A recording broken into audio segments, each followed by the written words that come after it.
What could you expect from the RSV Mark II?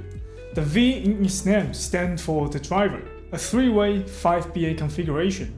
The faceplate design also leans into that theme. A bold, oversized V laid over the carbon fiber and sealed with epoxy resin. Simple but carries a sense of intention and style. As for the fit, I personally had no issue wearing it.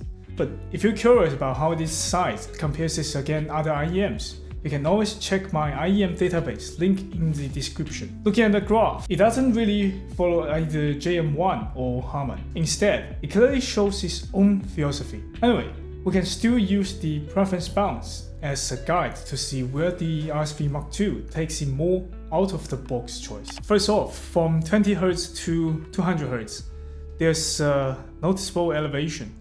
This boosts the bass presence. Kicks, bass guitar, and other bass elements will sound fuller. In theory, this will bring warmth and body to the sound, but it'll also risk congestion or masking mid-range details. If the gain here is too strong, it could overshadow the mid-range, making things sound bloated or muddy. But we'll have to actually listen to it to know for sure. Then comes the dip between 200Hz and 600Hz. My take is that they probably want to pull down this area to cut out muddiness I mentioned before. And the result is a linear vocal with cleaner edges, but potentially less body, or to say thinner body. Vocal in this region lose some of their density, so they come across thinner. And it's not just vocals. Instruments can lose some weight too. For example, the resonance of piano's lower keys, the woody body of a guitar, or the string definition of a bass line may feel a little less pronounced. Finally, there's the 14,000 peak. A lot of hybrid IEM will deliberately boost above 10,000 Hz to create a sense of air, and the RSV Mark II does the same. It lifts the air frequencies, adding openness, spaciousness, and a touch of shimmer. High-pitched percussion, cymbals, chimes, hit heads, they'll come across sharper thanks to this gain. But of course, if you are treble sensitive, this peak can also come across a bit sharp or bright. But what really surprised me wasn't just the peak itself, is that as a pure balance amateur design, RSV Mark II managed to push a BA driver that high. That's not something you'll see every day. Then let's talk about how it actually sounds to me. The RSV Mark II's bass immediately stand out with sheer quantity and body. Big, dense notes that command the attention. For BA-driven bass, the punch is surprisingly solid with enough impact to feel convincing. That alone marks it as a noticeable step forward compared to many all-BA IEMs. That said, the sub-bass extension isn't particularly deep. Personally, I think this is one of the inherent drawback of a BA driver. A key trait here is how the bass often layering further forward than the vocal. Your attention naturally draws toward the kick drums or bass lines, making it clear that the RSV Mark II leans into a bassy presentation. Shifting into mids, vocal sounds relatively thin in body, which I attribute to the dip around 200Hz to 600Hz. Despite the hefty bass, it doesn't warm or thicken the mids the way you might expect it. Instead, the tonality comes across neutral. I think the dip I mentioned before is exactly why the vocal doesn't come across as warm despite huge bass boosts. Basically, warmth is tonality come across from the lower mids, or to say the transition zone, bridging the mids and the bass. What gives something the warmth character is when the lower mids decay more slowly. If there's enough energy here and it lingers, the sound feels lush and warm. Take the True Pure for example. It leans heavily on this trait. Now, while the RSV Mark II does have elevated bass, but once you cut away at this region, the mid-range warmth somehow gets cancelled out. So instead of being warmed up, the vocals are neutralized. It's more cool and clean rather than warm.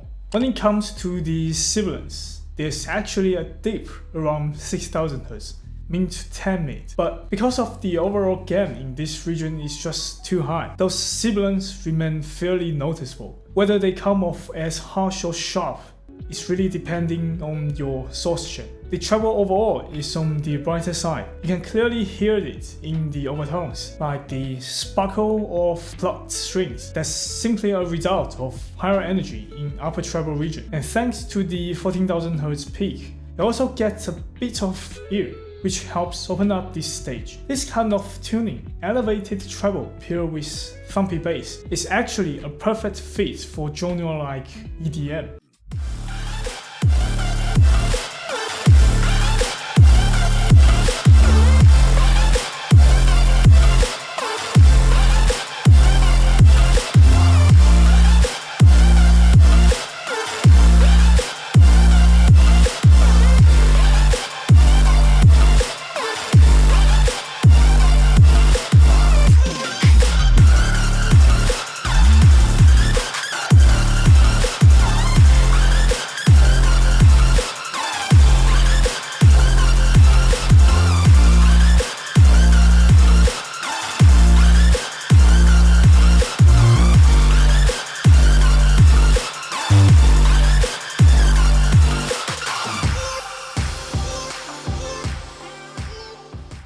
And now for the usual owner's talk section. The biggest issue here is just how much bass there is. If you are a bass head or mostly listen to EDM, you will probably love it. But I can almost guarantee some people will just pull this out at the middle of the very first track they listen. That much bass emphasis inevitably comes with trade-off, most notably masking effects that can blur or to say overshadow parts of the mix. For example, when vocals sit on lower side and the bass comes in hard, you will notice that the bass can actually masking the voice, making the overall presentation sound a little muffled.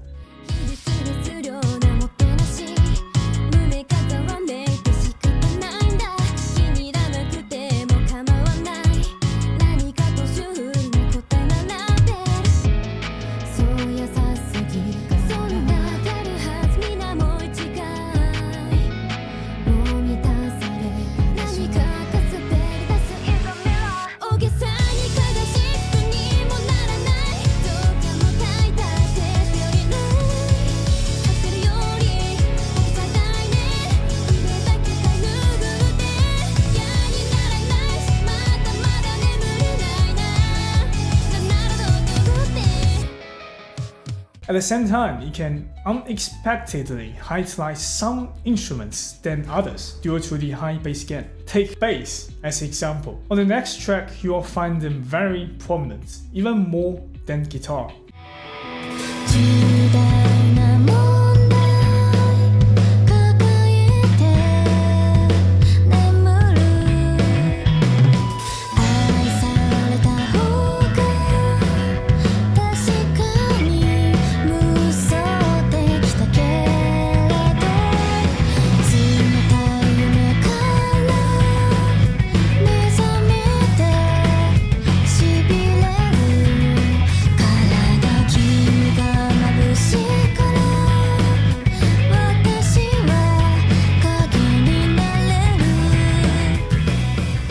Then there's the mids. They don't carry much density, yet they are pushed out fairly high and bright. With male vocals in particular, you will sometimes feel like pitch is a little higher than natural, giving voice a thinner, lighter quality. That's completely opposite of how Rockies present vocals. Rocky has a lower 3000 Hz peak and stick much closer to JM1 target. So its vocal reproduction feels more grounded in reality, a bit deeper but more natural. Then go up into the mountain, the men they are all weeping too. Then go up into the mountain, the men they are all weeping too. For the wire of the women weeping,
For the AB compare, I went with Rockies and Mega5-EST, partly because I know the Rockies well. It's one of my favorites and I listen to it a lot. And also because the Mega5-EST is a familiar benchmark for many. They're all sitting in nearly the same price range. For the bass, RSV brings the heaviest presence here. Thick, forwarding placement, and it easily grabs your attention, though sometimes at the cost of masking vocal.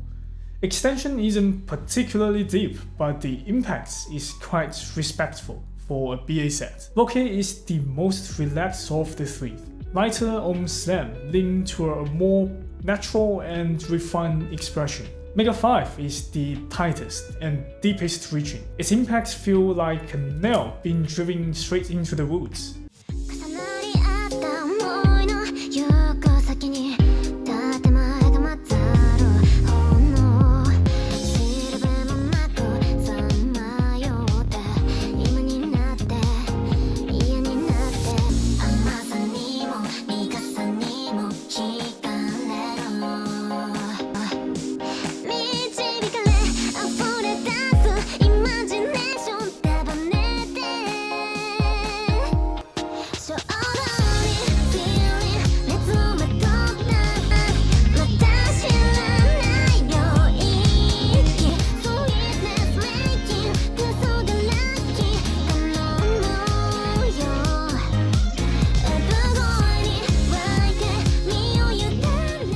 As for the mids, RSV vocal lean thin with sharp outlines and a brighter tilt. Male voices in particular can sound a touch higher in pitch. It's the brightest of the three. Rockies also runs a little lean in density, but it's the most neutral and natural overall, slightly darker in tone. It leans toward the male vocal, giving deeper voices a convincing tone. Mega5's brightness sits between the two, and is in fact the closest to JM1. Vocal come across lively with some energetic, vibrant presentation.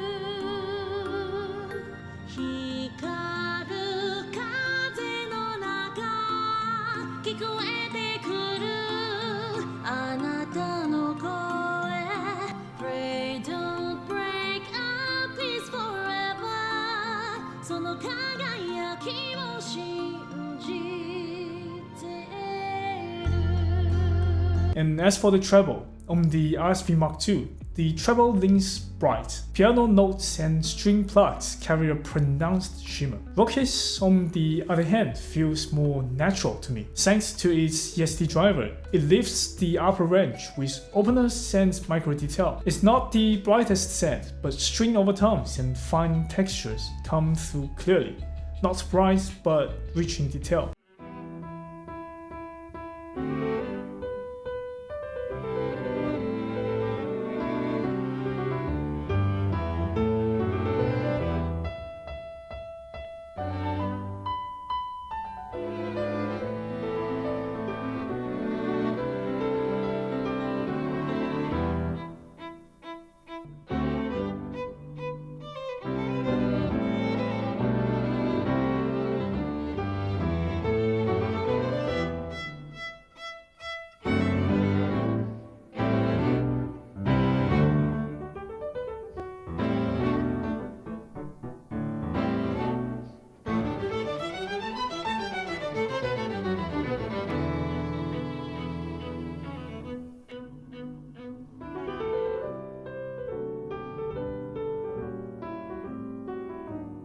Overall, the RSV Mark II is highly characterized for IEM, unmistakably bass-driven. It thrives with EDM, where that dense bass and bright treble find their groove, but it's not the best fit for vocal-centric tracks with heavy bass content, where the bass can intrude. That's just my honest take. Your mileage might vary.